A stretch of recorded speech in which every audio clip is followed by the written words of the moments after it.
Welcome into the Thursday edition. It is September 11th. We will be talking about our experiences and everything regarding that.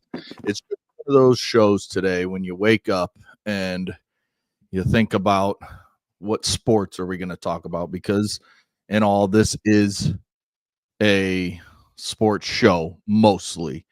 But when stuff happens like happened yesterday, when you wake up and it is the anniversary of 9/11, it's hard to talk about sports in a time like this when so much is going on in the world that is hard to comprehend, hard to understand, hard to fathom that this is where we are right now. And, I've watched countless videos with the assassination of Charlie Kirk yesterday in Utah at one of his speaking events. And I can remember back in school learning about the 1960s with all the political violence that happened then.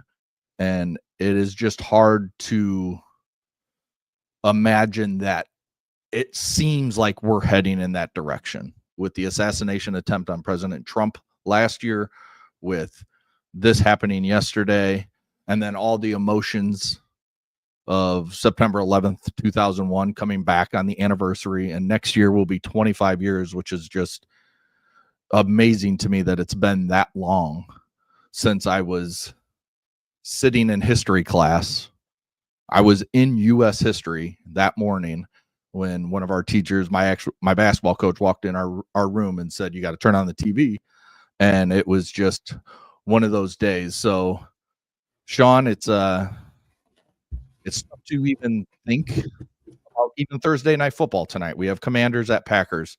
It's tough to think about baseball getting ready for the playoffs here in a few weeks.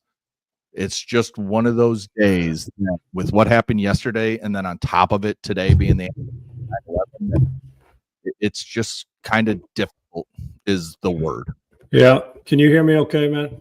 Yep. Sorry, I didn't mean to get up. I had to, try to fix this technology. But yeah, man, I Segs, and I heard what you said because I could hear it when I was getting this fixed. I guess and this isn't one, I don't know how to script shows like this. I don't script any show. We never do. I really don't. And this is not emotion just to get people to emotion. It's just the fact, man. I don't really know how to. This is 29 years in the business for me. And, we see, tragedy happens, unfortunately, every day to somebody. As a country, we saw in 9/11 changed our world forever. And we haven't, we're never, I don't know what normalcy is, but for those families, imagine, we all know somebody who knows somebody, right? Speaking of 9/11. And I'll get to where I can remember everything about the day and where I was and how we handled it. But, I always feel guilty. And I started this morning doing the morning show. I always feel guilty talking sports on a day like this. Yet I can remember when we did Sports Center, myself and Kenny Mayne and Stuart Scott and Berman. There was about 8 or 10 of us during the war, and we went over to Kuwait to do Sports Center live for them for about 4 days for our soldiers. And I can remember staying at the hotel, and we had a beautiful hotel with the Gulf right outside our hotel. And then you get on a bus, and they had to close the bus to take us to where our soldiers were, to the base. And they closed our curtains. They closed our curtains for safety, and had armed military with us on the bus. And when we were asked by ESPN, which still to this day, my greatest honor in my broadcast career was being one of the handful that was asked to go. And they gave you the option, understanding that there was danger involved, but you're not fighting the war, but you're a handful of clicks away down the interstate, down the road from, when I say interstate, down the road from live bullets. Right.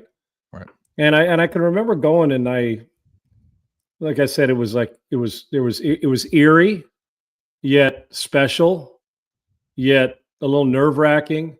And it just, to the point where, had you not been at the base, you may not have known a war was going on, yet you very well knew there was a war going on. It was just weird. But anyway, my point about this is, and ties into a lot of stuff that, first of all, our first responders and military and stuff are the heroes all the time for what we do. And I'm the son of an 82nd Airborne Army father who's no longer alive, and sharing stories your whole life about military.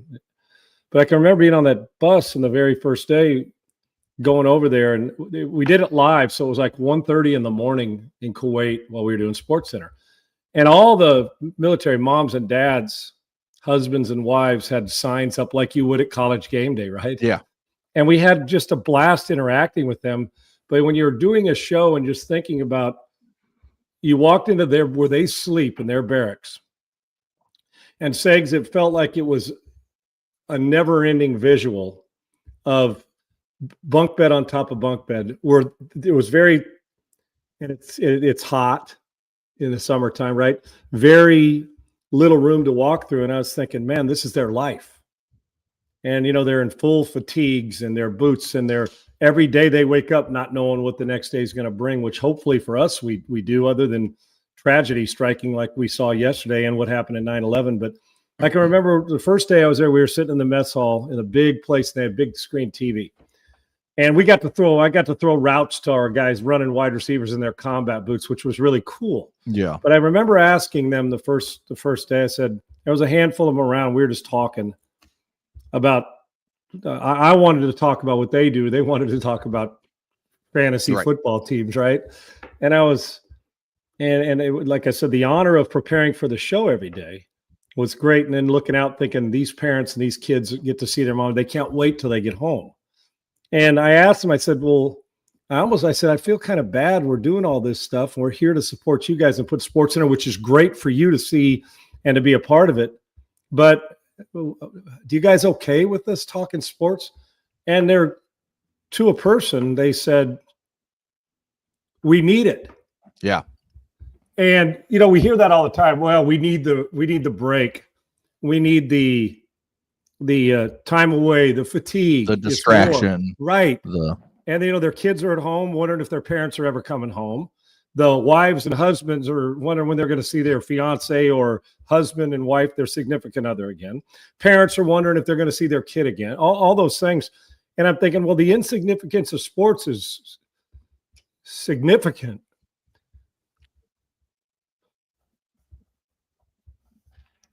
Shit, I don't know why I do this, man. I just can't. Every year, you try to do a show and I can't get through it. And I hate it because it feels so cheesy. And I do not mean it one bit like that. But the visuals to me are just awful. Yet they're amazing at what our first responders did. So you feel both ends of the emotion. Yeah. And when they said it matters, and then to me, the greatest pitch in baseball history was President Bush's pitch when Jeter told him, make sure you stand on the rubber. Don't throw from off the rubber, and make sure you basically don't bounce it. And for him to go out there and throw that cool SOB right down the pipe, and then walking off proud. And while there was Secret Service everywhere, but he was on the mound alone, it signified what, kind of what he's about, and what basically sending the message, you don't get to stop this. And it was a sporting event that changed that feeling. It was weird. Yes, the feeling won't go away, but it was a Yankee Stadium, and God bless you folks in New York and Yankee Stadium and President Bush. It was a baseball game that kind of shifted our paradigms back to, okay, I had a pardon my friend, you fucked with the wrong country. That's how I felt. And I took a great sense of pride. It brought tears to my eyes that day too, but it took a great sense of pride that day, not for violence wise of let's fight back, but we all wanted to fight back. But I was a great sense of pride and saying, we're good. It's going to be okay. Now, conspiracy theorists, if it was an inside, that's not the point on days like this. Just like on days yesterday and weekend today, you're a pathetic puke, regardless of who you voted for. If because some guy supported 2A, you're cheering on the fact that Charlie Kirk took a bullet to the neck, shame on you. But back to this 9/11, and so when I saw that, it brought back this sense of pride, is that we're still the most powerful country in the world, and I believe that, and the most together, I guess, right? And then you go back to the images, Segs, and how we felt about that, and then the way the pride, and just like the national anthem, that it was almost like a redo of the national anthem back in God Bless America, and the emotions it evoked for us. And so I've always felt guilty talking about sports on this day, even though I know how much the soldiers, it matters. And it does, and it matters for everybody. And it's okay to laugh on a day like this as long as you're laughing at the right thing. They need a little humor too. Imagine what they do. And our first responders need a little humor today, although in certain situations there was nothing funny about that. But they got to be able to have somebody put their arm around them and say, man, it's not going away, but it's going to get better. It's going to be okay. And I think we all needed that. And the visuals of that day, I can remember, I'll go ahead before I go back, is Segs, when I had to go do a feature, like a Sunday countdown feature, that week.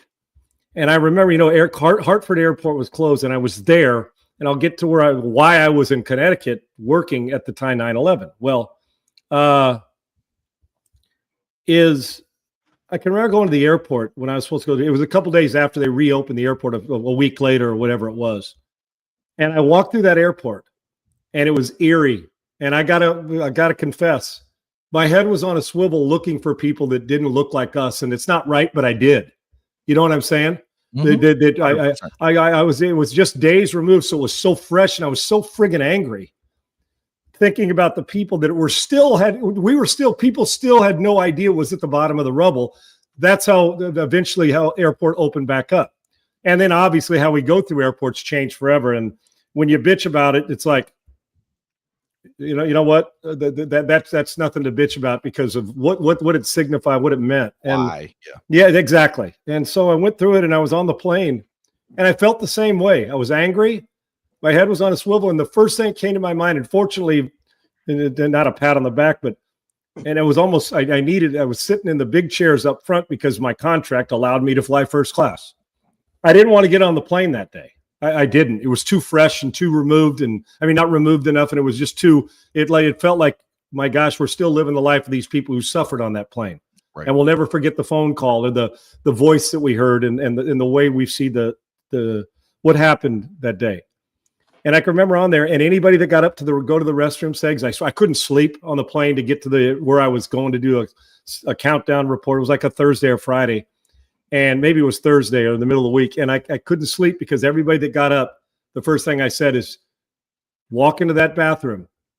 I'm watching. It was weird. Not as a tough guy, but you almost felt like ain't nobody doing what they did on a yeah. You know what I mean? Like you had to. I was taking inventory, yes, of every single person that got on the plane for whatever reason. And there's part of you that feels bad about that because I never have ever felt like, well, this person's from a different country. Let me watch that. And they didn't deserve it, but it was too fresh on my mind not to think about it. And we'd lost, 3,000 people or more on that fateful day. And so going back, and I can remember, and I was married at the time, I'd done a late night Sports Center the night before because we didn't have West Coast Sports Center yet. Neil and Stan hadn't gone out there, and Lindico and started doing that yet. So we do the 11 o'clock Eastern live, and then 1 o'clock a lot of times it was live too, so you'd stay around. And I had to do an early morning, I think, radio hit the next day. So I was at the hotel in Connecticut, all the NFL Live and the ESPN News and Sports Center the next day I was going to do after that. So I got to bed, and you're kind of jacked up after. Maybe you want to get a little something to eat. So I finally got to bed about 3:30 in the morning it was on the 11th, but went to, from the 10th to the 11th of September. Mm-hmm. And I was sitting in my hotel room, and it was a hotel right near, because I was living in Texas, but I was staying in a hotel room. And I had my cell phone off, and it was so late, and I get up early anyway because I have to get up at 3:30 for my show. But at that point, I wasn't doing morning drive, and my hotel room phone rang, and nobody knows you're sitting there other than my family and my wife at the time knew it was there, and she knew my phone would be off because it was a late night. I had to do a whole day at ESPN again. Phone rings, I pick it up, and I'm a little discombobulated. I'd only been asleep for like 4 hours, right? It was between the first and the second towers being hit. Didn't see the first one, but I did see the second one. So that time of day in the morning. And she called and said, I picked up the phone and said, hello, turn your TV on. I said, well, I was up till 3:30, 4 in the morning. For what? She goes, turn your TV on. This is quote, turn your TV on. Our country is under attack.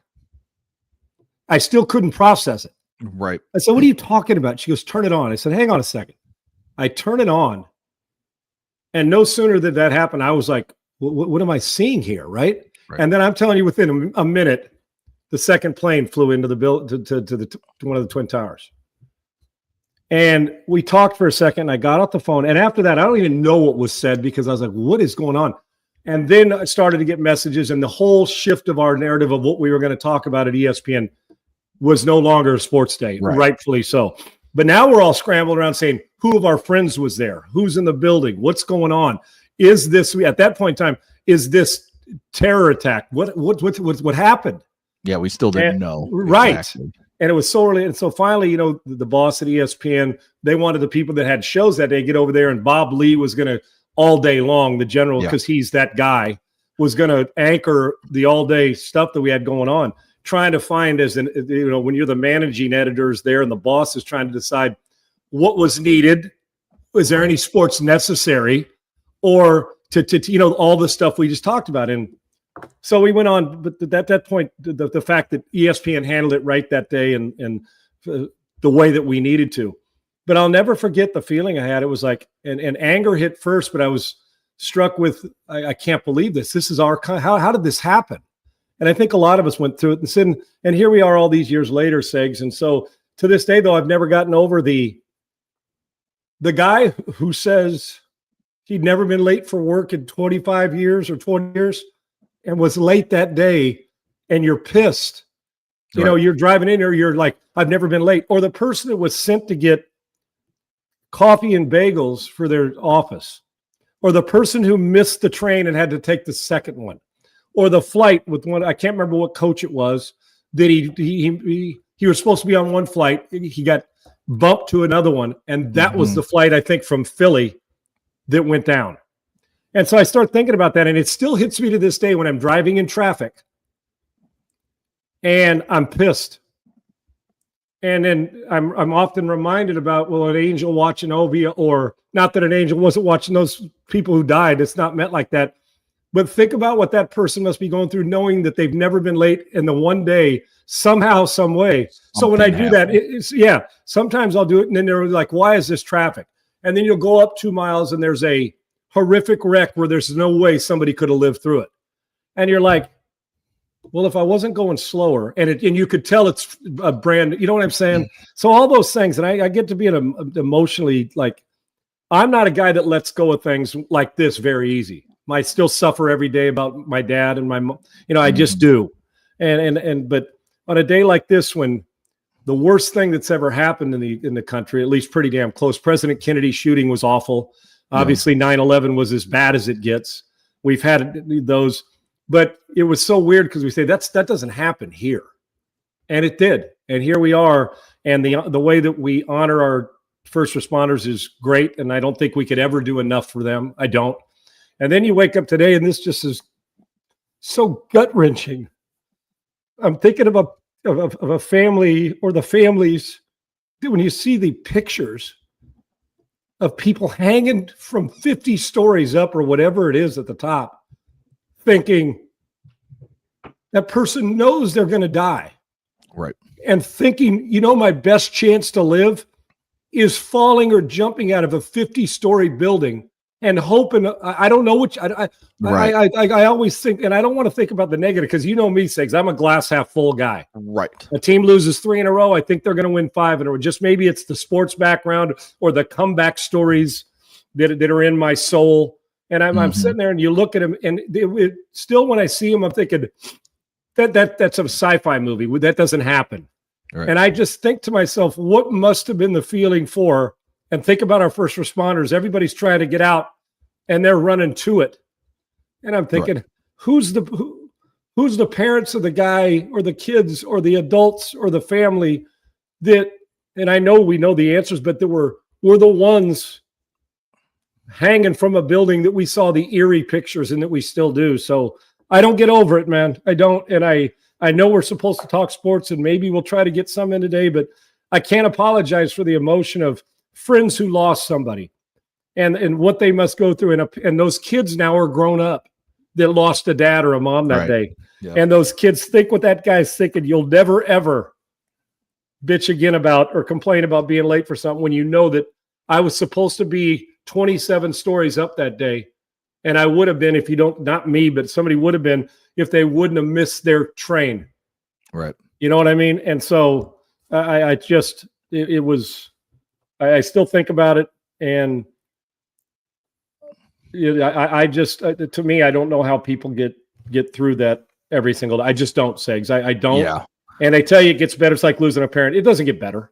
No. It just time doesn't heal everything. It's a lie. Time doesn't heal. Because every year we get the reminder. Every year on my dad and mom's birthdays, I get the reminder on my dad's birthday. Every year on September 11th and leading into it, we're not over miss it. Of course, you know. And if you didn't like how about the kid who was 4 and that their parents are there, or somebody's the ones that jumped out of the building to try because they're so hopeless. What are you going to do? Right. How do I survive this?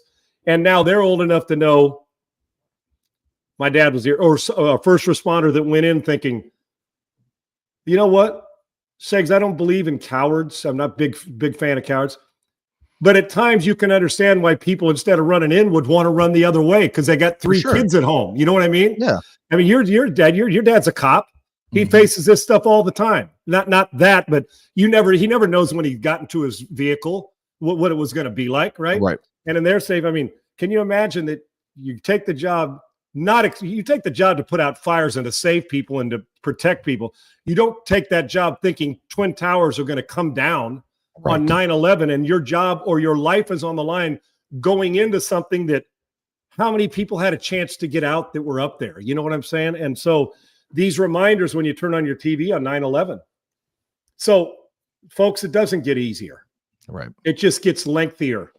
And you learn how to scar up and do it. But to you guys that are on here, Kevin, thank you. To Old Man 016, all the politics we fight about, all the crap that's going on in our country, which I do want to hit, all the hatred and anger that I'm also a part of, and so we all do. Yeah. It's not pointing a finger.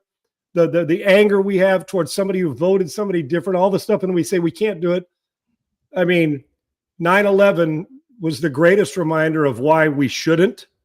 Yeah. The sad thing about it is we don't sustain that because 2 days from now, they're going to politicize this. They're going to politicize Charlie Kirk. They're going to politicize the next school shooting. They're going to politicize gun control. They're going to politicize the drugs. They're going to whoever it is that's going to fight about it. And they're going to forget that 2 days ago, a handful of years ago, when I mean 9/11, that the people who fought for your very freedom don't get a chance to voice it anymore. And we're still fighting over this stuff. And I just don't understand why it takes tragedy, killing first responders, Hagenator, Bull Dustin 88. Thank you. In 06, entertaining us and taking away from everyday BS. That's as good a message as I'll ever get. Like I say, it was the greatest thrill of my broadcast career. I would have rather done that than broadcast a Super Bowl. And that's the honest to God truth, because I still remember everything about that trip to Kuwait to entertain them. They entertained us more than we entertained them, Seg. So with all this, the fact that this is the U.S. we're talking, this is what happened yesterday and what happened today is on our soil. And now, I hate to say this, but with what happened yesterday, I almost feel like us is fighting us as opposed to somebody else. That's not the way this is supposed to be. And that's the difference in the feeling. With 9/11, I always make sure that I watch some sort of documentary on the day, even if it's just a short form piece. Like I watched one of the ESPN ones this morning. I think it was like 14 minutes long. And it was just about a kid. And I vaguely remember seeing it when it happened because I think it was from 06. But just looking back and watching, something and learning about another person that, was in the building or that helped people escape or did whatever they did. If it was a firefighter, police officer, transit cop, any of those people that helped out during that day. I just like to watch to just keep learning about the people instead of, just thinking about, what happened. I like to learn about the people that affected people in the right way, not the wrong way. Agreed. And yeah, and with yesterday, it's the complete opposite feeling of how we came together in 9/11. When George Bush threw out that pitch, it was everybody. It didn't matter who you didn't were, ask who the guy voted for. Yeah. Yes, you were all, everybody was on their feet cheering that on. And today it's a different feeling from what happened yesterday. And you mentioned school shootings. There was another school shooting yesterday in Colorado, in the Denver area, where 2 students were shot. And it's just one of those days yesterday, then add on what today means. It's just such a weird feeling because it's conflicting feelings. It's conflicting feelings about what happened yesterday, of where things are headed, it feels like. And that's why I mentioned like the 1960s. I remember learning about it in school and with Martin Luther King and Bobby Kennedy and all that stuff, that it feels like that's where we're headed. But that's where someone needs to step up. Someone, right. I don't know who it will be. Feels like there needs to be someone to step up and have that moment that kind of helps bring us together, but I don't know who it will be. And the sad thing about it is it's always tragedy that seems to have to bring us together instead of knowing how blessed we are. And everybody who says, I'm leaving the country, going to go somewhere else, you'll be back, because when you go, you realize that we live in the greatest country in the world. It's not the country, it's people who ruin it. It's like church and religion. Everybody's got a religion they go to. I don't care what religion is. If you're worship, whoever the God is you're worshiping, or what God, whatever it is, and you go to church, well, who am I? Why am I gonna? I'm not judging you by your religion or the color of your skin walking into church or anywhere else. I don't get it, Segs, and you're right. To whoever that is that it takes, or people or groups of, when we finally say enough's enough. But I know when people say we're moving forward, and this has nothing to do with who's the president and all that, it's just all of us.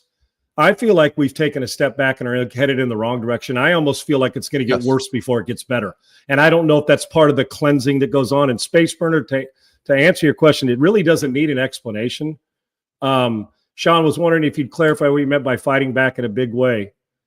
Well, buddy had sent me something. I said, yes, we need to fight back in a big way.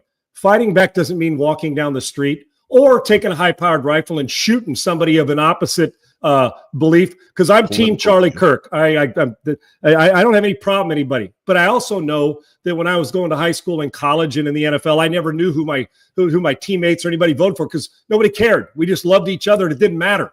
And that's why the greatest melting pot of love and non-race, no racism, nobody judging anybody other than judging in a fun way the fellas around you in the locker room. Nobody cared.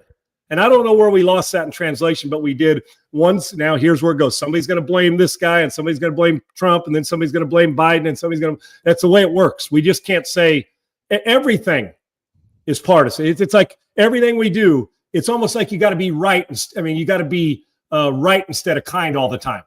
Sometimes it's okay not to be right. Let somebody else be right if you're being kind along the way. You don't have to fight about everything. So, Space Burner, to answer your question, which, quite frankly, I'll never apologize for the way I feel. I'm sure as hell. I think if you've known me long enough, that when you say peacefully, I would hope, I would think that anybody that knows me after all these years, I wear my emotion. I'm a passionate guy.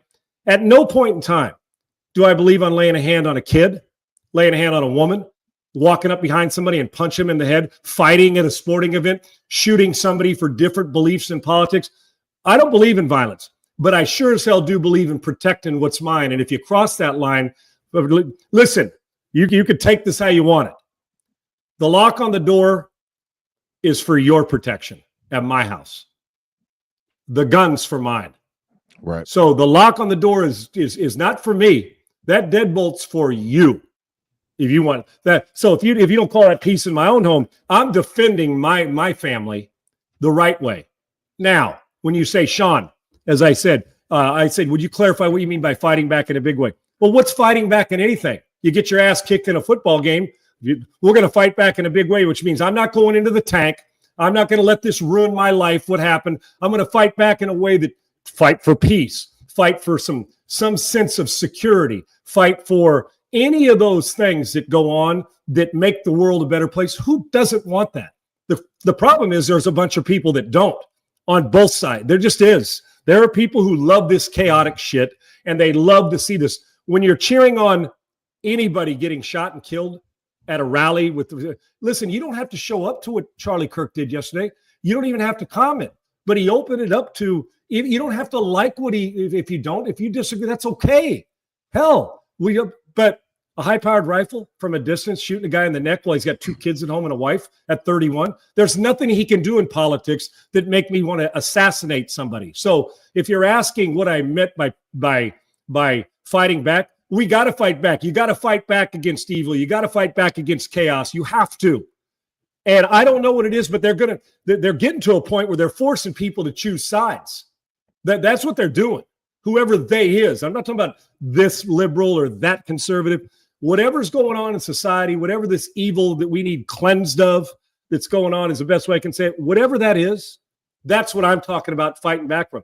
Fighting in a big way, protecting our country, protecting our people, protecting our borders, protecting our politicians, protecting our first responders, protecting kids, protecting women, protecting a guy that's going out there and trying to encourage people to debate and Right. Dialogue's important. And then he's sitting there out in the open, and he takes a high caliber rifle, single shot gun. And the pictures to me are gut wrenching. Yeah. And it's not okay that it was him. It wouldn't have been okay if it was a hard Gavin Newsom, who I can't stand. It just can't be okay. It cannot be. And unfortunately, that's becoming, we've normalized it. And okay, we're moving on. No, we just can't move on like this. And it is creating divide. Well, I can't remember the last 20 years when we've been in a bigger divide. I just can't. No, I mean, I can't. And I don't know for whatever reason. So for me, the emotion of it, I thought, yeah, dude, I yesterday when I saw that happen, you take a double take, and I'm like, no, what? Yeah, I wanted to, like, because I walked upstairs and showed my dad, and I was trying to make sure it wasn't like a AI generated video, right, that's trying to just spark all this controversy. And so you check, and then you double check again, right, and then it's just one of those things where it's just like, wow. And then you see the close-up video, and if you have not seen the close-up video, do not go see it. It's gross. Well, Space Burner, let me answer this for you. You're exactly right. I do not recall you holding a live stream. Well, you know what? Do you watch every one of my live streams, every one of my tweets, and everything I do at my home? I also celebrate and grieve in silence at times too. So you have no idea about it, Space Burner, which obviously tells me I know exactly what you're talking about and why you're doing this, and you are part of our problem. You're looking to try and bait me into it. Listen, and if you're part of the problem, we're going to have to defend that too. So, oh well. But in the divide, some self-reflection. What self-reflection is it that I need? Oh, you treading me? Let me tell you something, man. If it takes fighting back to prevent those, if you're asking me if I would have been in there and I'd have been a police officer and we could have taken the shooter out with one bullet to his head, yes, he loses all privilege. He loses all rights. If it was me, he wouldn't get a court date. I'm an eye for an eye guy. Let's set him in the chair. If you rape a woman, the best thing is to stick him in a supermax prison and let him sit there and rot every single day and let them take care of it. But for you, Space Burner, to sit here and say, you don't recall me crying over lawmakers who were assassinated. Listen, tears in my eyes, and don't diminish or demean me because an emotional day. Maybe I had somebody who knew somebody in the building and I don't know the lawmaker, so it wasn't quite as emotional. Although anybody that loses somebody the way they lost their life, the Minnesota lawmakers, to where I spent most of my career, so I care about the state. I do care. But you know what? Sometimes you're a little more emotional than others. Sometimes things hit a little different and yeah, 9/11 hits me a little different than the Minnesota lawmakers, although that emotion sucked too. So yes, you're wrong. So if you're stalking everything I do, have at it. You're going to really enjoy as we move forward. So everything I do tries to I'm about peace, but I'm also about, you know what? There's people out there that aren't peaceful. I also wonder, let me ask you, Space Burner, are you bothered? Did you come out and say, are you talking about when the guy stabs the Ukraine girl in the neck? Okay. You know what? So save it. Save it. Peace is everything. And you know what? We can't be everything to everybody. And if you're asking me if I'm going to switch, and no, I didn't cry on a show with Minnesota lawmakers, but it was concerning to me and it bothered me. And I spent time in my own living room, like I do in silence, talking, how does this happen? How does this go on? How does this happen? So I don't need the same response for everything. Okay, I just don't. I'd have been devastated if it was somebody else that didn't think like me that got shot like Charlie Kirk did yesterday. Hell yeah, I'd have felt the same way. And hell yeah, I'd have felt the same way, Twin Towers, if something military-wise happened again. We all grieve. Some days it hits harder than others. Just like one day I'll cry just thinking about my dad when something reminds me of him. And then the next day I won't cry. I'll smile at the same song because I can remember how my dad, he'd come in and sing it to me to get up for school. So we deal with it different. Don't come on here looking for a fight, Space Burner, because I can tell you one thing. You're never going to win it with me. Ever. Ever. Just like Skip Bayless said, they didn't win one debate with me either, and you won't. So you can't bait me. And you know what? You're going to see things that happen, politics-wise, that I don't comment on or don't get emotional on in front of you either. And you know what? Oh, well. Okay. Oh, well. But what happened to Charlie Kirk? What happened to those Minnesota lawmakers? What happened to that Ukrainian woman sitting on a train and getting stabbed and taking her life? I don't see listen, they tried to hold a prayer on the floor, and people were booing that you're having a prayer for Charlie Kirk or a moment of silence. So that's my point about all this. So when you say, don't worry about who's peaceful, I'm plenty peaceful. But I also know if somebody takes the fight to you, what are you going to do? If you can't recognize we got a problem in our country right now, that we got an us problem, it's not a we outside. The biggest fight, the biggest war we're fighting now is in our own country. It just is. So, you come on here and I'll give you all the thing. No, you didn't ask questions. You accused me. You accused me for asking you didn't ask me a question. Sean, how did you feel about Minnesota lawmakers? You told me you didn't see me cry, and you don't know me well enough to know what I do in silence. Unlike most of those clowns out there, I don't have to celebrate and tell you that I got a new watch or tell you that I'm crying, because you know what? I'm not in this show for clicks. If I was, I can be crazy as hell and start going and boom, it'll click away. That isn't who I am. What I am is about peace, happiness, joy, defense. And what? Because I believe in gun rights for me, 2A, I'm a responsible gun owner. Then I don't care about Minnesota lawmakers, or I don't care what happened to Charlie Kirk. Damn right I care. But I do know that some people are just so evil, they lost the privilege of those rights. And when you shoot somebody from long distance, listen, we're wasting taxpayers' money. I don't care. I don't. Once you find him, the assassin from yesterday, what am I supposed to do? Jump for joy and say, hey, man, way to go. Man, you awakened, all right? No. And anybody that's cheering that on is the problem. And so I don't cheer it on, okay? Bottom line is I'm always about peace. But if you want, hey, man, pop on there, make comment anytime you want. You'll love my Twitter, because I will not back down from 1 ounce of it, how I feel. And I don't apologize for my emotion. I don't apologize for feeling my gut wrenched over what happened yesterday and what happens today, ever. And you won't see all my feelings all the time. They hit different every day. I'm not a liar, and I'm sure it's not a bullshitter like you see plenty of times on there. If you don't like what I got to say, we can debate it, just like Charlie said he could debate it. And all of us need the courage that he had, knowing that he was getting death threats on a regular basis, to go out there and at least try to debate with somebody. It's not okay. What happened to him is not okay. What happened to Minnesota lawmakers, Ukraine, it's not okay. And you want to come in here and ask me a question, ask it. But to come on here and tell me, well, Sean, I didn't see you crying for the Minnesota lawmakers. You don't live with me, dude. You have no idea what my life's like. I come on here, and you know what? I don't let enough people know what my life's like, because it's really none of your motherfucking business what I'm doing and who I'm crying over, unless I decide I want to let you know. Okay? So I'll give you the respect. I didn't accuse you of what you do. I mean, you made it very clear of what you're about. I think I've made it very clear. So when I say we got to fight back in a big way, this country has to fight back against the crap we're going through, or it's going to get worse and worse and worse. We got to fight back against all the stuff that's going on. And it's people from all walks of life in this country. And they are, as Dan Bongino, I think, he goes, they're trying to make, whoever it is, trying to make us choose sides. If we choose sides, we're hosed right now. But at some point, the one side I choose is to try and end all the nonsense. And hell, if you had my way, I'd say cut off all social media. I think social media is a big problem for all this. I think it enhances trouble. I think people love to fight. I mean, You go put a mic in somebody's face for clicks, and I see guys saying, "Oh yeah, man, I'm glad he died." There's people all over getting fired today because they're saying the stuff they said. Including I don't care in who sports. that's exactly right. It's just it's. I don't know how we got to that point. I never root for that. Defend it, talk it, debate it, give a hardcore opinion. As I've always said, it's life too. Don't make it personal. If you don't make anything in life take it personal other than your own home, somebody offends you, deal with it with them, talk it out. But I'm not mad at you, Space Burner, but you to come on here and tell me how I feel when you and I we don't know each other from Adam. You're just going by what you see on here. But I can tell you what I say on here. Everything I've said today is exactly how I feel. And it's not changing tomorrow.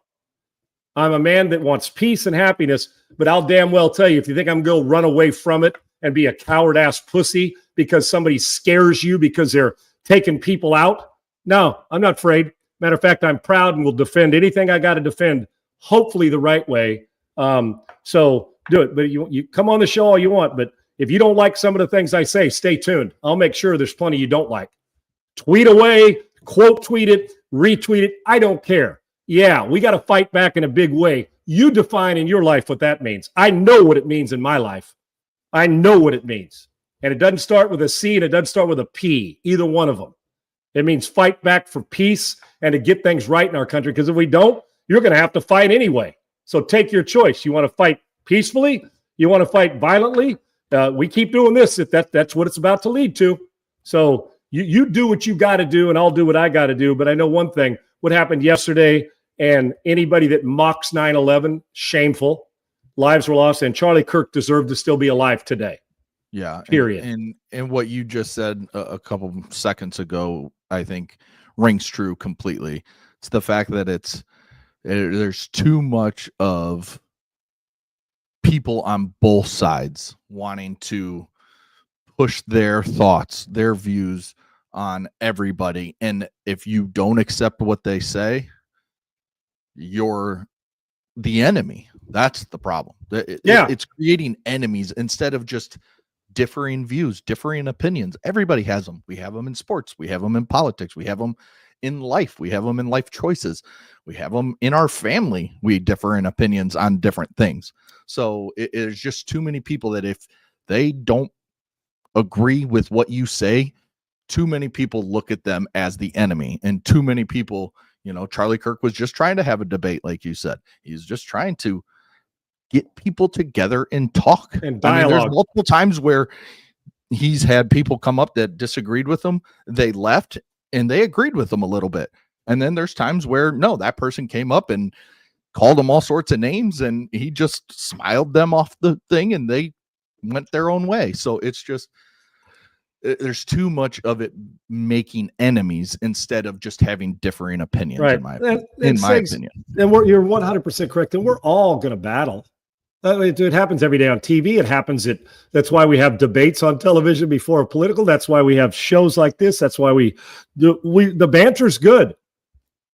But when it gets personal, you're backed into a corner. You got two choices. I can either fight back or I can let you abuse the privilege. And I'm not going to do that. And I'm willing to suffer whatever consequences it takes to defend it the right way. That being said, and quite frankly, Space Runner, I don't owe Democrats or I don't owe you or them equal time. This isn't a paid for commercial or ad. It's my show. And I can pretty much say what I want. I'll respect anything you say on here as long as you don't make it personal. When you make it personal, then it's a fight you probably don't want to enter into. From a distance you do on your keyboard, but it's not, I don't mean because we're going to get in a fist fight, but face to face in a debate. I don't know Gavin Newsom the same time I'd give Donald Trump. Okay. Just because I can't stand him though, I sure don't want him getting shot with a high powered rifle and dying so his kids and wife can see it. All I simply say when people get out of hand and make it personal, if that was your wife or your girlfriend or your husband or your whoever it might, or your kid at school doing what Charlie was doing yesterday, or if it would have been a Democrat, I don't care who it is. If they'd have done that and it would have been somebody even if you disagreed with them politically, what would you have done? Your paradigms would have had a major shift. And if they didn't, then you're soulless. And we all are, and it's sick. When this becomes acceptable, what we saw yesterday, what we see allowing people to fly planes into our, if you're still, well, there's a conspiracy theory. I just don't understand how people just can't step aside and say, you know what, today is reserved for those who, well, give you the opportunity to have a podcast and go do what we do every friggin' day. So I love good debate. I like peace, but I am nobody's fool.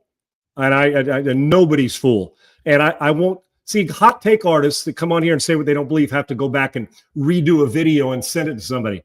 And everything I say, I believe. I believe in gun rights. But I believe you should have psych exams with it. I do. I do. I don't want nut jobs with a gun. Hell, 100%. Especially if they know how to use it better than I do. I don't want them using it. I want people to leave kids alone. I'd like you to be legal in the country. And if you're here, I'd like politics to be a great debate, but people to come to an agreement, understanding, because politicians say it's for our country. It's not. They're selfish. Okay. I don't care who it is. They're in it for them first and us second. Most of them, not all of them. It's not a blanket statement. So an opinion does not deserve a bullet to the neck, especially when they had a handful of police officers there. Even though Charlie Kirk's life's been threatened before, death threats, as most politicians that have an opinion are, or they stand for something. He did stand for something, and one of it was fair debate. And you may disagree with him on Hamas. You may disagree with him on abortion. You may disagree with him on gun rights. He still didn't deserve to take a bullet to the neck and die. And I don't know why that's so hard to fathom. And everybody doesn't get equal time. We don't. Unfortunately, sometimes, listen, how tragic is it that kids against SEGs you mentioned are killed in a school again yesterday? And it happens so often. It's like, oh, another school shooting is how it's talked about on the news. And we say, well, why didn't we give equal time to that? I don't know. Why aren't we giving equal time to the gal who's from Ukraine, that everybody's talking about Ukraine and Russia now? And it's just like, oh, unfortunate. Somebody else got. I don't hear a whole lot of people coming out and defending her that may be against that side. Are we kidding? And we got into and then look at the people on the train. Look at the people. They're more concerned. Well, I don't want to get involved or taking a video. Well, somebody's going to bleed to death. I mean, what are we doing here?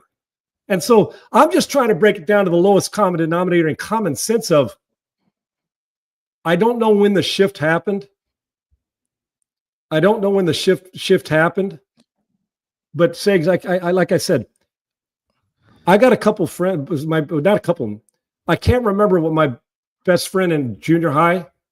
I don't know what his political affiliation is. Yeah, my best high school friend, unless I'm around him and talking. I have, unless I see their. I don't know what their political affiliation is. I don't know what Warren Moon's political teammate. I mean, you're around him, you get I don't know what Chris Carter's political affiliation is. I don't know who he voted for. And I don't know where Chris goes to church. I know he's a God-fearing man. And guess what? I don't care. Right. I love him. He's a teammate. He's my brother. And so you can disagree with everything. You can be adamantly against Charlie Kirk. You can't be adamantly for anybody taking an innocent life, knowing when you watch that picture of him holding his young daughter's hand and you see the videos, and knowing that that the mom, and they've been married, 4 or 5 years, has got to explain to them that their dad is never coming home. So, and then you bunch them together and we all start going, oh, yesterday and today are, and then it's like our country's gone to hell in a handbasket.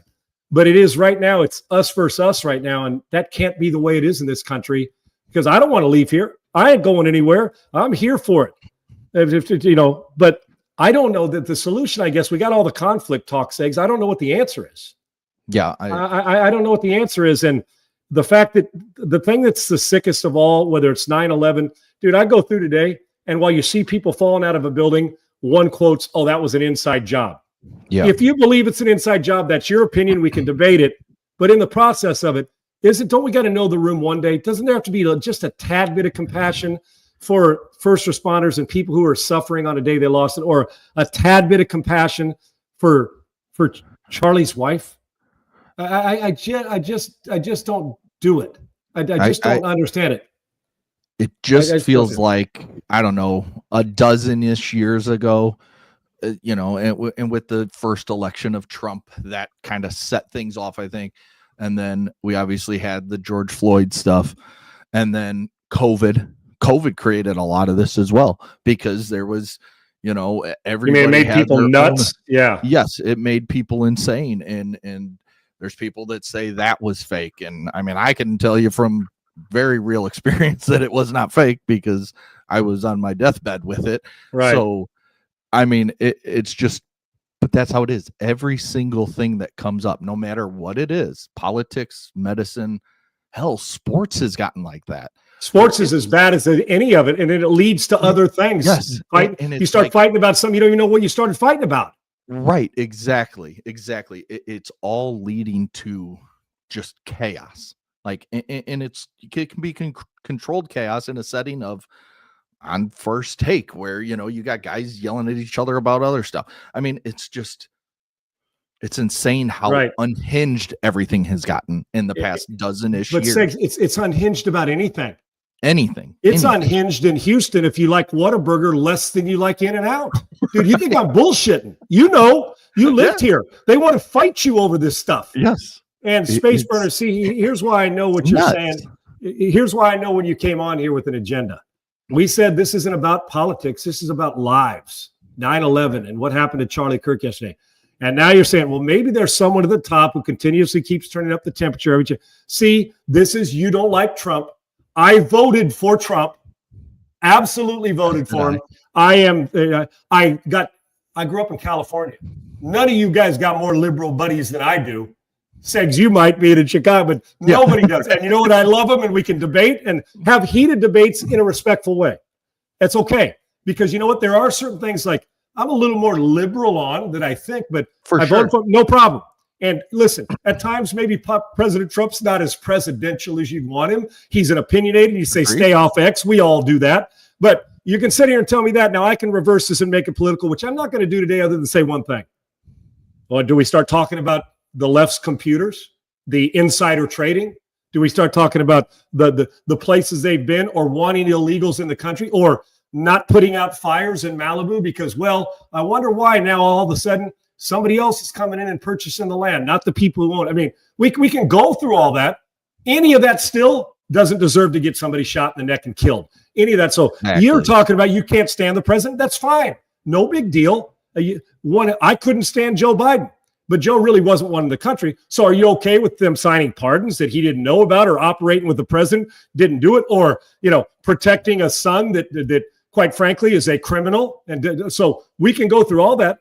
But there's also bad dudes and women on the Republican side. They're on the Democrat side. They're black, they're white, they're Asian, they're Mexican. They're all of them got good and bad.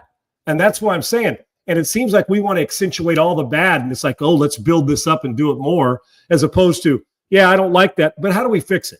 How do we see? That's what we all got the conflict, but we don't have the answer to how to fix it. And I sure don't. So, see, you're going here, launched a crypto scam. See, this show today, it wasn't about your agenda. It's not about that. But I can go, here's an idea. Don't elect a dude retweeting videos. Say, so we know now when you come in here and say to me, Sean, you didn't cry for the Minnesota lawmakers. You don't know me well enough.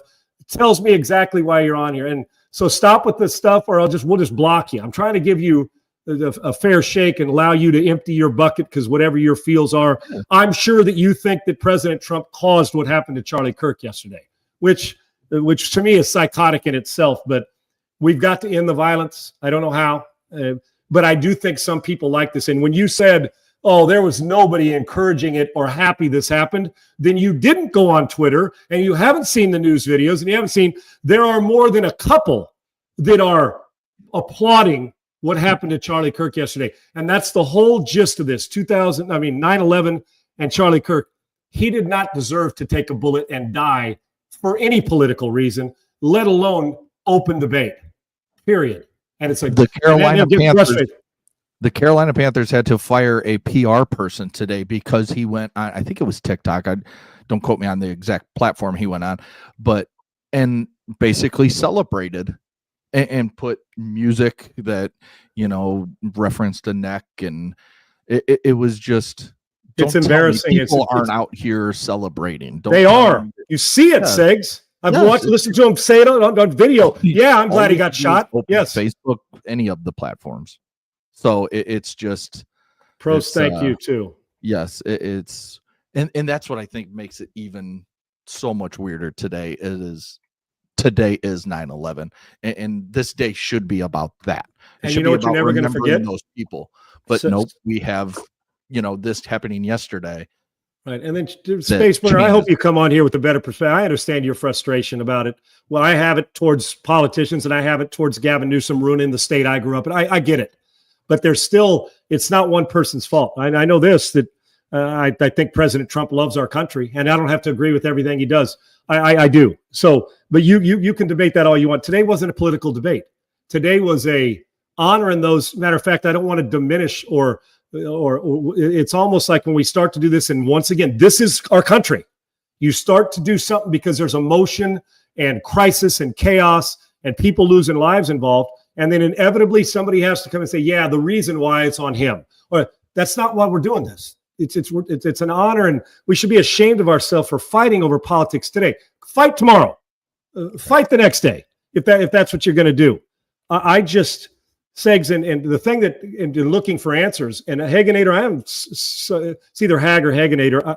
I am so with you. One of the first things that came to my mind again is, how does a guy carrying a duffel and a high-powered rifle get on a roof at a campus where there's people everywhere? Was he up there for 4 days and got up there at night?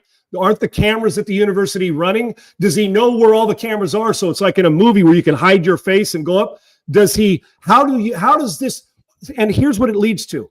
Are we so naive and so locked into social media and our phones that we're not even paying attention on these days at political rallies where a guy's carrying a duffel or a gun, however he got up there, and is laying up there and going to shoot somebody? I mean, what tells you, unless there's Secret Services, that looks a little odd, but let me video it, and if nothing happens, then I'll just hold the video. If something happens, then I'll turn it in after somebody's dead. I don't understand how it happened with President Trump's attempted assassination in Pennsylvania.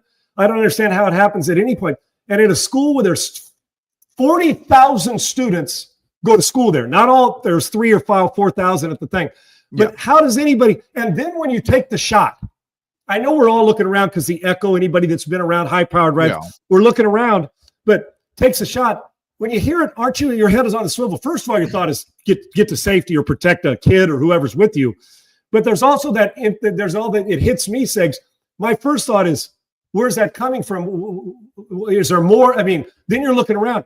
But how does a guy get up there, take a shot, one shot? So this is not an amateur. I'm just telling you, this is not an amateur. I don't know where his training is, but this is no amateur that made that shot. Because that's a hard shot to make if you had a handgun from 15 yards at close range. Under that, people miss all the time. This is whatever it is, and I'm not speculating. I think it's safe to say, listen to the military guys or snipers or people talk on TV, that this is not, oh, by the way, I got lucky, one shot. Right. Now, I just don't understand, Segs, how, and I'm not blaming police or security. I'm just, all of us, our lack of awareness.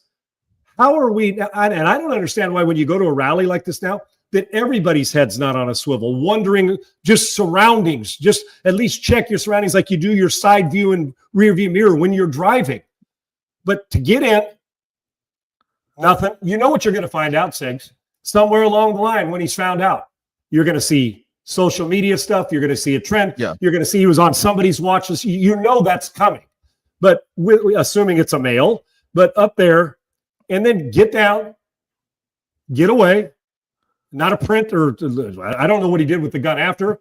And then, but did he stand there for 2 days? Did he get up there at night? And then to leave and just, because I'm assuming he took the weapon with him, or wiped down all the prints. So yes, actually the FBI has come out. Yes, they've come out and said that they have footage of him getting up there. That part I did see. When did he get up there? Just before noon, noon in Utah time.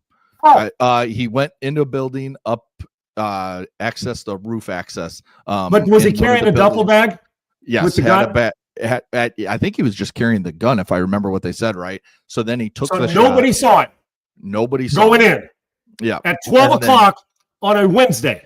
Yeah. See, that's maybe the stuff that blows my mind. He was carrying a bag, but they said he jumped off the back of the roof down and ran into a neighborhood with a wooded area where he ditched the gun and then disappeared into the neighborhood. They have him on multiple Ring cameras, so they have his picture. That I saw. I just wondered I'm sure they know who he is right now. It's just a matter of finding him. And it's, I don't know. I love what the Utah governor said. Completely. I mean, just we do have the death penalty. You have the death penalty. That's all. Just a reminder. And you know what? Yes. If they find him and he's hasn't killed himself or somebody else hasn't taken him out, to me, it's an easy decision. Yes. You lose privileges on life when you decide to take an innocent life yourself. So if that's not peaceful, Space Burner, sorry. You know what? If it was a daughter getting raped or it was somebody getting, I feel the same way. There are certain things I don't know how people come back from. And I don't know how that family, those pictures are going to be. And we talk about September 11th. I'm going to remember September 10th segs for forever as well. Maybe not in the same way because they're different, but they're the same because it was tragic in that sense. You get my point on the tragic. One life, 3,000 lives. One's too many, especially how these things happen, whether it's terrorists there, whether this is some kind of terrorist, whether this is a planned attack. I don't know. This just doesn't feel like some guy woke up in the morning and said, you know what, I think today is a good day to kill Charlie Kirk. It feels like this has to be that they have to navigate through this. But I'm still always amazed how somebody can get in, get out, and none of us see anything. And a guy dead on the run that somebody said, man, I heard that shot, guy's on the run. Let me go chase his ass down. But you know what we're afraid of? Oh, I don't want to get involved. That's how this works. And that's why these things keep escalating and that we never – and then he ends, he's going to end up, you either fight your way out of it or you go to prison and then they're going to claim mental health. You think that he's got mental health issues when they claim that? Yeah, of course he does. Or he wouldn't be doing what he's doing. And I know they already, you don't have to tell me, Space Burner. I spent all day, just like when I was watching O.J. Simpson, I spent all day in front of my TV yesterday looking for something else of why this happened. Yeah, I know that the first guy that they took in was a suspect and they released him. I get all that. That's why I don't know. We can get all the pictures, but until somebody unequivocally says, found him and that's the guy and those are the prints and that's his weapon, then I don't need to be first on this. I'll let somebody else be first and then I can react on it because I don't speculate, especially when it comes to somebody taking a shot and killing somebody innocent. So I do know this. I'm an eye for an eye. That guy does not deserve to live after what he did to an innocent life and to two kids and a family and the collateral damage for Charlie and his wife's family and anybody else that Democrat or Republican that now has to go give a speech anywhere. That would get me even ain't it, especially when it comes to just innocent good talk. It's nuts. And I think this has another angle for at least like me and you and Triple E and everybody, because we are part of the media, I guess, with a podcast, you're part of the media. Yeah. When you have news channels like MSNBC putting somebody on within the hour and he says, quote, we don't know. This could have been a Charlie Kirk supporter that shot a gun off in celebration that accidentally hit him. It's irresponsible. That's the kind of irresponsible. And that wasn't the only thing said on one of the left-wing media channels. There was countless things said that, we still have it this morning with Republicans on a morning show where, their question, like, did their rhetoric cause this or did this cause this? Or no, this was a person who was obviously angry, who you mentioned definitely has mental problems, because if you can pull a trigger and kill somebody, you have mental problems. I'm sorry. Like, especially in that an innocent type of person. Situation. Yes. You're not in the military defending your country. Exactly. You're taking an innocent life that can't fight back. If you're killing somebody just to kill them because you don't agree with something they said or you don't agree with anything, it's a problem. And the media yesterday, again, and they do this all the time. And I'm not just saying it's left-wing media, right? I'm embarrassed for some of our media, dude. I am embarrassed. At times like this, I'm embarrassed by the profession at times. I just am. Yes. And I'm not a journalist. I went to broadcast journalism. I'm not a journalist. I am I don't know, a sports talking or, whatever. Mm-hmm. I don't know. I don't want to label myself an entertainer because I'm not sure I entertain anybody, but how they would say I go on and we talk and have a journalist is somebody who goes, the guys who are Trey Inks, the guy who's always covering it for Fox, or Bill Malugin when he was down at the border, or Mitch Albom when he's covering it in Detroit. Yes. These great journalists who are so good that this is an opinion. These guys are supposed to be writing fact, and they do. I'm not a journalist. That's why I don't need to be first, man. I'm not going to talk about speculate what this guy's religion was, or was he transgender? It doesn't matter. Somebody squeezed a trigger and it's a problem, and he killed an innocent life. So I don't really care where you come from. But then where you come from also is, well, where you come from. Do you come from a different country? Were you here with an agenda from somebody else? Were you from our country? Is it you're just angry and you're a radical and you couldn't wait to shoot him and this was planned for months? Or you've had it like Charlie Kirk forever? Or Charlie Kirk just wrong place, wrong time, and this guy saw an opportunity to kill a Republican, a young Republican who's trying to debate, who has a major voice following. That's what I think people don't really understand. The voice he had was massive, especially amongst 35 and under. Yeah, the young people. Sigs. I mean, Trump said he's the reason he won in 2016. He's the reason, because so many young people got out and voted for him because of Charlie Kirk. Yeah, and I don't listen. Charlie Kirk, and I don't say this lightly, and I never say, well, this guy's the most important. But I can tell you this: if you're just talking about impactful politics, people that are involved, whether you're the impactful and to negative to some and positive to others, impactful, whatever that is to you, needle mover, impactful, one way or the other. Charlie Kirk was as impactful a or somebody involved with moving the needle either way. Well, like we did the top 25 yesterday. That's exactly. That's right. That's the word, you didn't have to vote for him. When I say vote for him, you don't have to like. Hell, I can see Charlie Kirk. I can say that. I can't believe I'm talking about him in the past tense, but they're running for president one day, and then you get to choose whether you elect him or not. We'll never see that because an innocent life was stolen from a family and from him. But his influence, I could say in the last 20, 50, I don't know, I don't know how long it's been, but he will go to, when they talk about people that influenced, good or whatever you like or don't like, he's going to go down as one of the more influential people in politics. He will be one of those people that we're always discussing. Remember, because one thing he did do, Charlie Kirk did, is he stood for something. And he was willing to lose his life for it. Yep. You just hope it never happens, and unfortunately it did. And I feel that's when I see it when I'm saying fight back, Space Burner. We got to fight back against this particular stuff.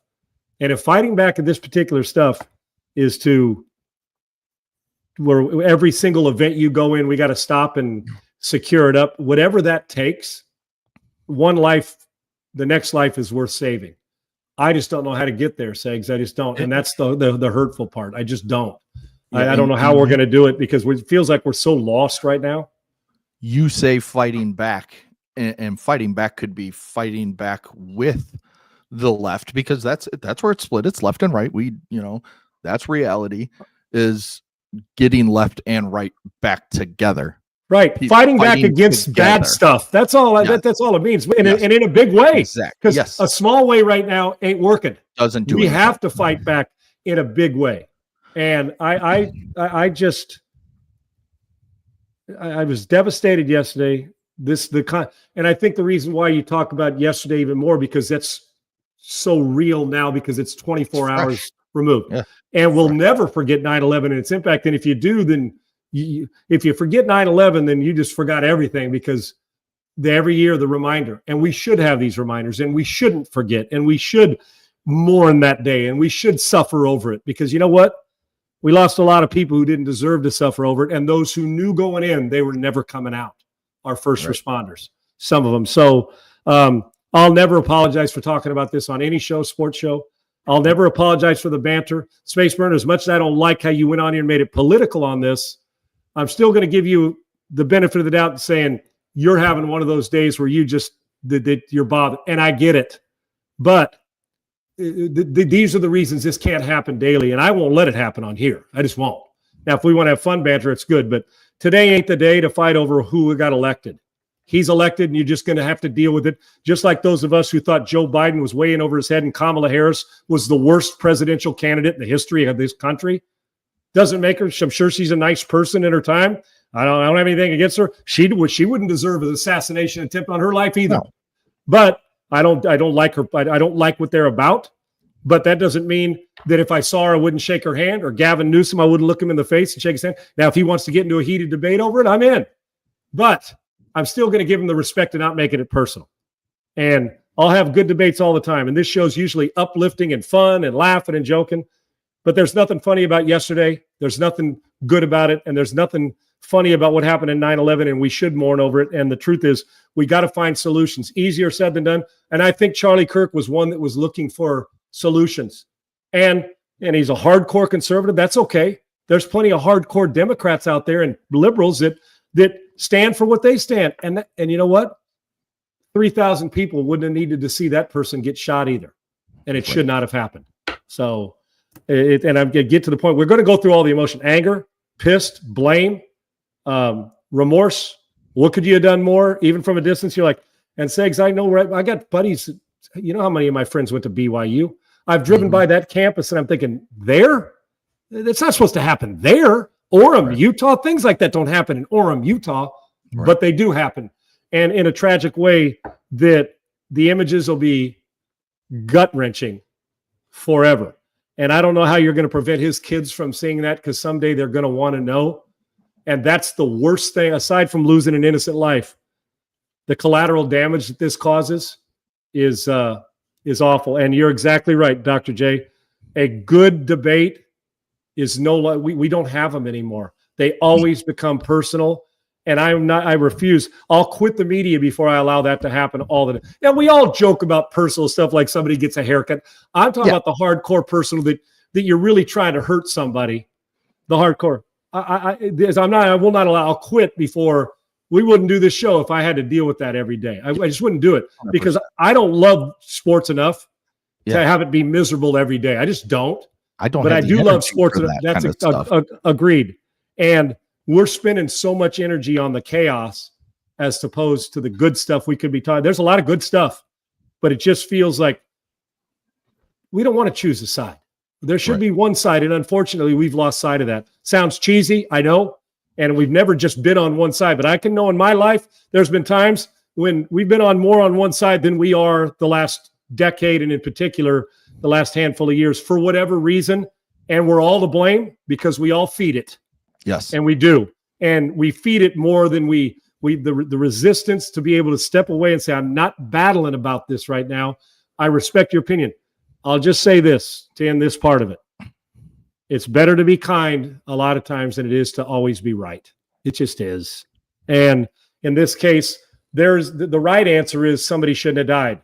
The wrong answer is blaming it on one side or the other, because both sides have their faults and both sides do something good. A human life was taken, and kids now are never going to have a dad, and a wife's going to have to scramble around in her early 30s trying to figure out what she's going to do with the rest of her life. Yeah. Without her husband. It's a heartbreaking situation, and one that, again, another thing in this country that we'll never forget as we remember 9/11. Now we got something else to remember right here the day before 9/11 and so on. So it's been a weird, hard 24 hours. It has. And once again, Space Marine, you're begging not to be able to come on here anymore. So you're saying you voted for him, then throwing your hands up like you just can't understand. See, there's the problem. You think that this is one man's fault that's created this. What? Right. I don't know. I guess putting more money in your pocket with taxes. Well, they're trying to see when you say that, it's like, will you agree with everything? No, I don't agree with everything he does at all. At all. And I'm one of those guys. I'm voting best candidate. If the best candidate happened to be on the other side, you know what? Okay. Yeah. But we have insanity on both sides. Insanity from normal human beings. And for why I voted for him, because I thought he was the best candidate.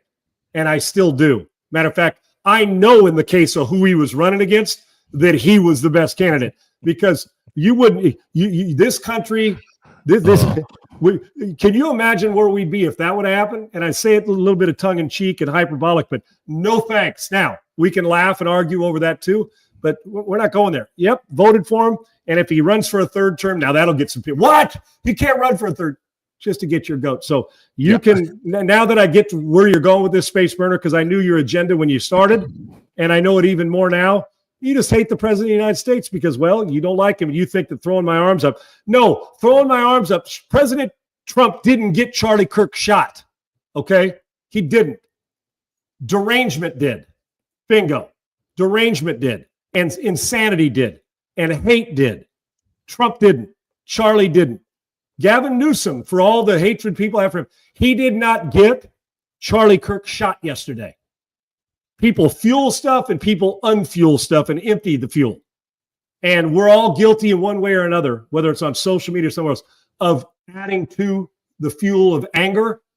But I try to diffuse as much as I can. But I don't pull enough weight to diffuse. I just know in my life and the people around me, if you want to fight over politics, I ain't it.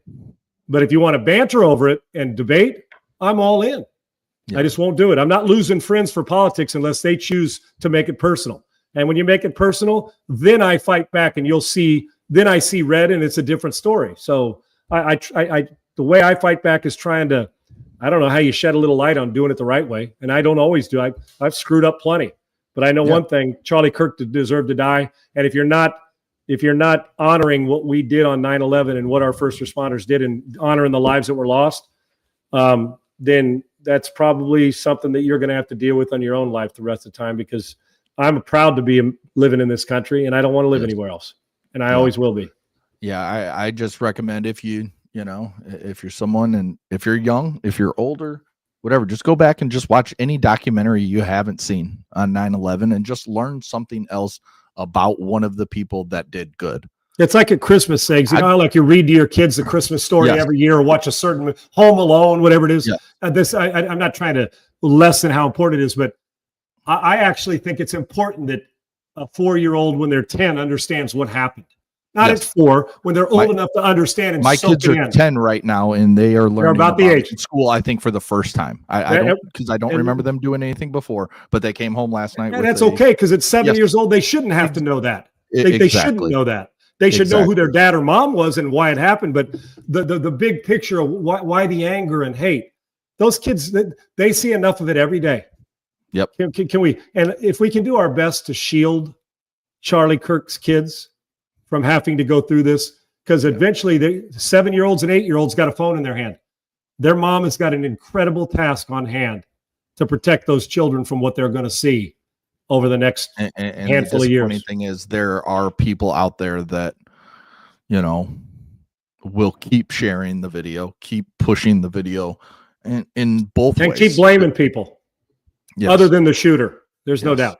Yep. So, that'll do it for today. I don't even want to talk football. No, I don't. I will say this. It's a hell of a game Commanders, tonight. Packers, yes. It's a hell of a game. You got 2 great quarterbacks, 2 really good defenses that are playing well, and a possible NFC type championship Final Four. Yeah, they both of these teams are capable. We'll talk it tomorrow. Yes, Now's not the time. Break it down. Go bet it. Do whatever you want to do. If that's what takes you away from the awful that we've seen yesterday, and in the schools, and in people getting stabbed in the neck. I mean, it's just horrible. It's okay to use the game tonight as a distraction. And I'm going to do the same thing. Yes. Well, I just honestly, I don't have any energy to break it down top to bottom. No. Because and you know what? Tomorrow we'll be right back to sports. Yep. Always remembering and never forgetting, but also smile. It's okay to laugh tomorrow, and it's okay to get back to talking sports. I'm just not good enough to compartmentalize that much on a day like this and a day like yesterday. My focus is more importantly on, I don't know how the fans say, because I think you got young kids, man. Mm-hmm. My kids are all grown up. I got a son getting married in next week.